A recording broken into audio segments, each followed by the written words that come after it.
what can't you do in a classroom? Why? What should you do if you get to the point where you're going to be really out of it? And ask them what they will want to do when they feel they're not ready to cooperate.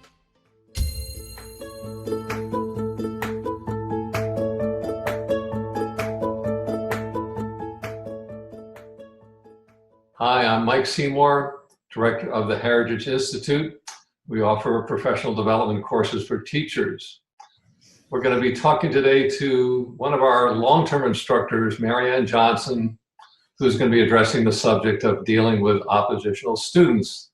Marianne, I'd like to ask you a question. What can trigger problems for students formally diagnosed with oppositional and defiant disorder? Well, the most common trigger is just a verbal directive. That is the one that most teachers will run into, but there are a lot of possibilities beside that. One is if you give them a certain facial expression of disapproval or body language of disapproval. It can have to do with their work. The structure of the work may be too hard or too easy. There could be too many distractions in the decor. The teacher may have too many things in the area behind them where they're standing to talk to the student. There could be too many kids walking by or discussing things near them. They may feel bad if you give them praise at the wrong time or in the wrong way because they think you're trying to control them, and that will set them off. If you ignore them, that will also set them off. You don't want to give them too much work at a time that doesn't give them a sufficient break to recharge themselves with self-control. So those are the usual things that people find you want to avoid with positive actions instead. Great, thanks. What's the most important approach needed to avoid these triggers? Well, for one thing, you want to reduce the number of distractions in the classroom. You want to have the student sitting in an area close to the teacher, but when the teacher speaks with the student, have the teacher in a very uncluttered area.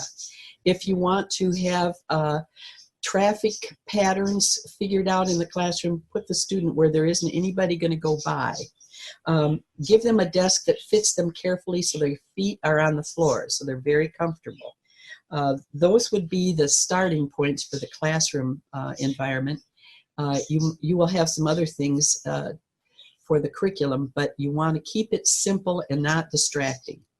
Marianne, how do you gain cooperation from these kinds of students and find some measure of success?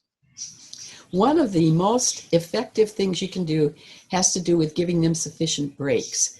And in order to make that work, you have to figure out what it is they would consider a break that won't set them off. For that part, usually you would incorporate the teamwork of a counselor, the principal, somebody else in authority who would be able to question the student long enough to find out what do they like to do and for how long. It'll be really important to time both the recess, so to speak, or the break, and their endurance for any subject for any length of time. After you give them work, either at the elementary or secondary level that is appropriate, then they need a break, and it's one that they will have thought up.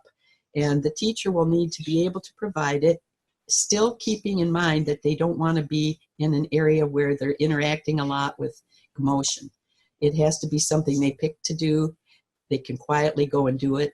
And they can also, to work effectively, be coached on what can't you do in a classroom, why, what should you do if you get to the point where you're going to be really out of it, and ask them what they will want to do when they feel they're not ready to cooperate. So a plan needs to be made that has their interests and their input, but not by the teacher as such, because then it becomes more like a manipulation. Great. Anything else you'd like to add? Well, I think the main thing is that these are students who should be in a regular classroom, but it will take exceptional planning and adjustments so that they can perform and it won't bother everybody else. Great. Thanks, Marianne.